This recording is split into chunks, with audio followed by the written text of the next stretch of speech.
Bismillahirrahmanirrahim. Assalamualaikum warahmatullahi wabarakatuh.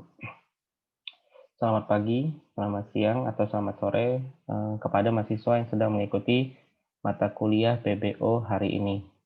Baik, hari ini adalah hari ketiga kita di mata kuliah PBO, yang materinya adalah kelas dan objek.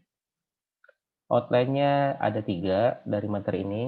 Satu ada pengantar PBO atau OOP, kedua ada kelas dan objek, dan terakhir adalah praktikum coding penerapan PBO pada Visual Studio. Yang pertama yaitu pengantar PBO. Jadi PBO itu adalah sebenarnya kalau dalam bahasa Inggris OOP sama aja, PBO itu dalam bahasa Indonesia, sedangkan bahasa Inggrisnya adalah OOP atau Object Oriented Programming. Merupakan sebuah paradigma atau teknik pemrograman yang berorientasikan kepada objek. Pada OOP, fungsi dan variabel dibungkus dalam sebuah objek atau kelas yang saling berinteraksi. Jadi berkaitan ya antara kelas 1, kelas yang kedua, atau kelas 3 saling berkaitan atau berinteraksi hingga membentuk sebuah program. Maksud paradigma pada PBO di sini adalah sebagai sebuah pandangan ataupun cara pandang yang digunakan untuk menilai dunia dan alam sekitarnya, yang merupakan gambaran ataupun perspektif umum berupa cara-cara untuk menjabarkan berbagai macam permasalahan dunia nyata yang sangat kompleks. Nah, ini adalah contoh analogi ilustrasi dari PBO itu. Kalau misalnya ini kelas, sebelah kiri dan sebelah kanannya ada objek. Jadi kelasnya adalah mobil, kemudian objeknya adalah mereknya ya, ada Polo, ada Mini, ada Beetle. Kalau saya ambil contoh lain, misalnya ada kelas buah-buahan, berarti objeknya ada durian, ada mangga, ada jambu, ada nanas dan seterusnya. Contoh berikutnya misalnya ada kelas ya, hewan, nama kelasnya hewan, kemudian objeknya bisa ikan, bisa gajah, bisa harimau, kucing, dan seterusnya. Dan terakhir misalnya saya buat kelas, nama kelasnya adalah manusia, berarti objeknya adalah misalnya Robi, kemudian Dedi, Agus, dan seterusnya ya. Jadi kelas itu adalah grup dari suatu klasifikasi dari suatu objek. Bagaimana cara pembuatan objek? Ya, ini adalah contoh pembuatan objek. Berarti di sini adalah pertama kali nama kelas, kemudian nama objek, diikuti dengan sama dengan, kemudian ada new, kemudian ada nama kelas. Nah, ini dia. Nama kelas tadi kan ada mobil nih. Mobil itu adalah nama kelas, nama objeknya adalah Avanza, bisa Toyota, bisa Daihatsu, dan seterusnya ya. Kemudian new ini adalah kata kunci membuat suatu objek baru ya yang berdasarkan nama kelas itu. Jadi kita akan membuat objek baru yang Avanza ini adalah bagian dari kelas mobil. Kemudian ada konstruktor yang terakhir. Ini nanti ada materi khusus pembahasan masalah konstruktor ya. Nanti saya bahas di sana aja nanti lebih detail. Jadi cara pembuatan objek terdiri dari nama kelasnya dulu, spasi, kemudian nama objek, spasi, sama dengan spasi, diikuti dengan kata kunci new, spasi, dan terakhir adalah diikuti dengan nama konstruktor. Kemudian ini adalah contoh, berikutnya adalah contoh dari objek tadi apa aja ya. Ini objeknya tadi ada Avanza ya. Kita ubah menjadi objeknya adalah misalnya Robi, yang kelasnya adalah manusia ya. Jadi Robi itu mempunyai objek yang namanya adalah jadi Robi itu adalah kelasnya manusia. Ya. Di Robi itu apa aja? Ada variabelnya, ada umur. Yang jelas tipe datanya adalah integer karena umur itu bilangan ya. Bilangan yang bulat 1, 2, 3, 24, 30 dan seterusnya. Itu adalah penggunaan tipe data integer. Kemudian ada nama variabel di sini ya. Tipe data nama adalah string karena alfabet A sampai Z R O B G ya. Kemudian ada fungsi. Fungsi saya pakai di sini ada 2. Ada integer get age dan ada rename. GetAge adalah fungsi untuk mendapatkan umur yang sudah mempunyai value di sini. Misalnya objeknya Robi, age-nya adalah 34 tahun, 34 aja, sorry. Nah, nanti untuk memanggil fungsinya tinggal menggunakan function getAge. Kemudian ada fungsi berikutnya adalah rename atau menamai ulang. Saat kita menginput nilai dari name di sini misalnya ROBY yang seharusnya saya ambil dulu, sorry. Ya, biar jelas ya. Misalnya di sini ada value ROBI seperti ini.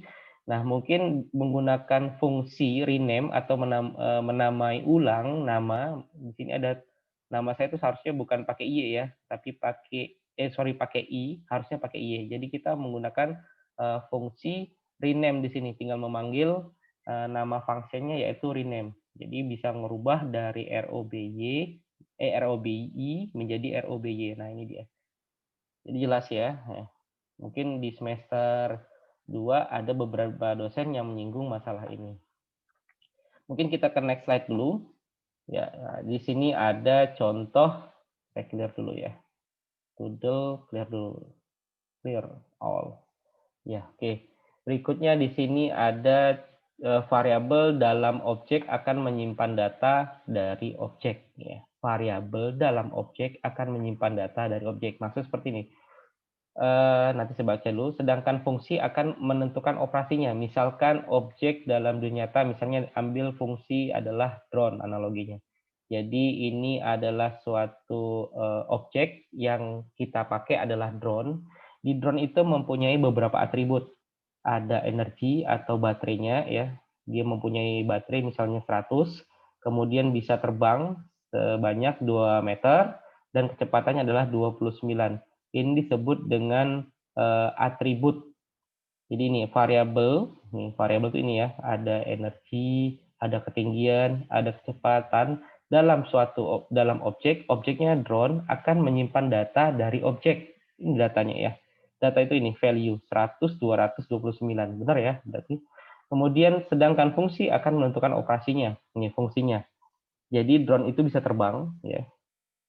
Bisa terbang, kemudian bisa mematikan mesin, bisa turun, bisa maju, bisa mundur, bisa belok, apalagi. Nah, ini fungsi ini perpaduan dari ini ya. Misalnya kalau terbang, berarti yang digunakan atributnya adalah mungkin menggunakan energi, baterainya, kemudian menggunakan ketinggian dan menggunakan kecepatan ya, masih di sini. Kemudian kalau mematikan mesin berarti menggunakan atribut energi, kalau turun berarti menggunakan ketinggian dan energi, kalau maju berarti kecepatan dan energi, kemudian dan seterusnya ya. Misalnya fungsi berikutnya apa tuh dari drone? Merekam visual, kemudian atau merecord audio ada juga ya. Nah, itu disebut dengan fungsi.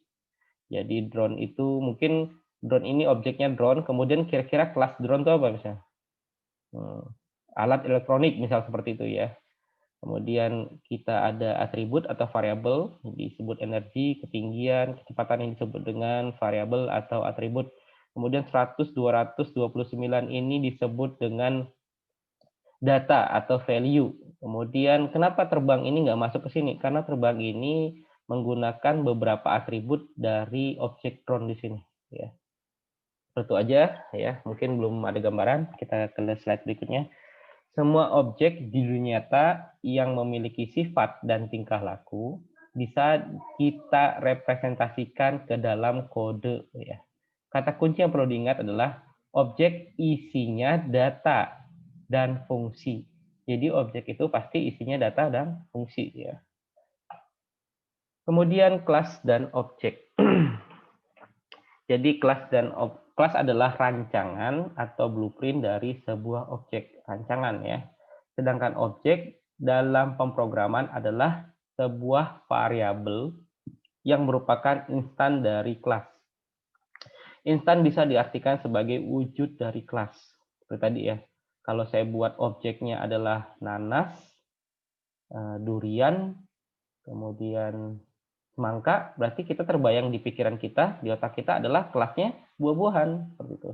Atau misalnya saya buat seperti ini, saya buat objek namanya lumba-lumba, paus, hiu, berarti yang tergambar di otak kita kelasnya adalah ikan, ya, seperti itu.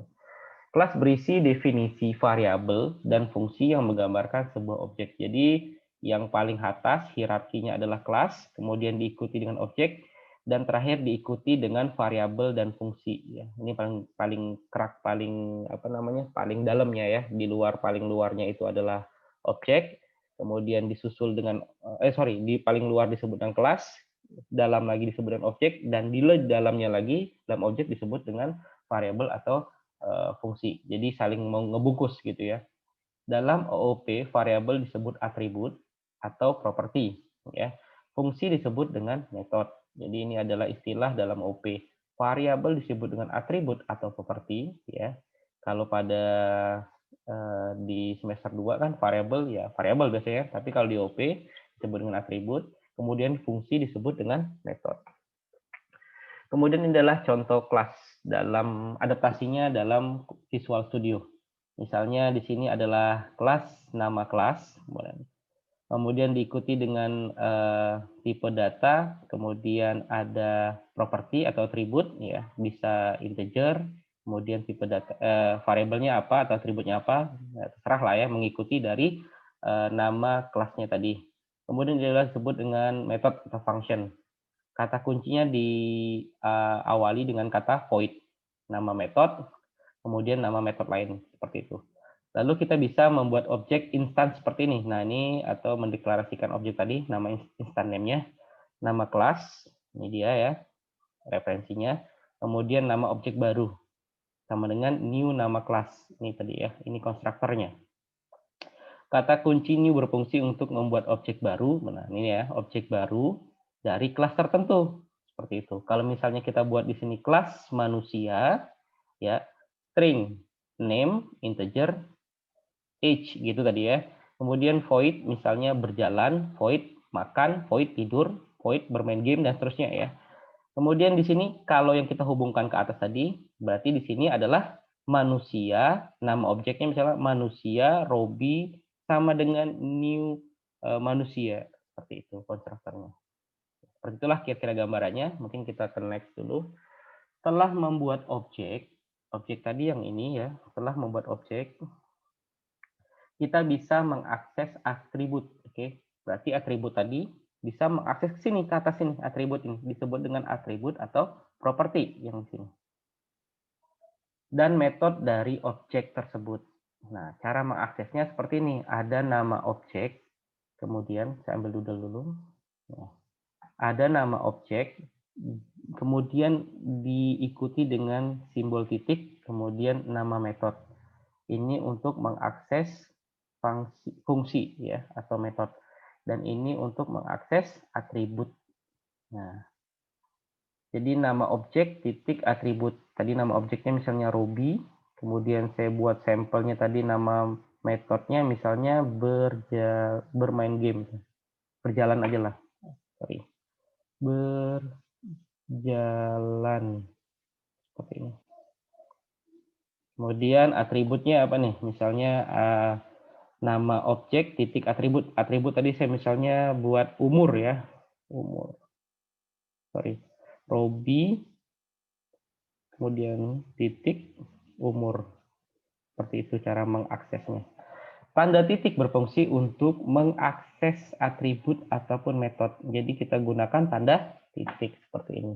Dengan syarat kita sudah mendeklarasikan, saya clear dulu. Saya close. Dengan syarat kita sudah mendeklarasikan objek tadi, mana dia? Nah ini ya, ini syaratnya harus ini dulu. Sudah membuat instant name objeknya atau deklarasi objek. Ini sudah tadi ya, error ini berarti belum saya hapus. Mana aja? Oke, berarti saya rasa jelas ya. Kita coba praktek di slide berikutnya.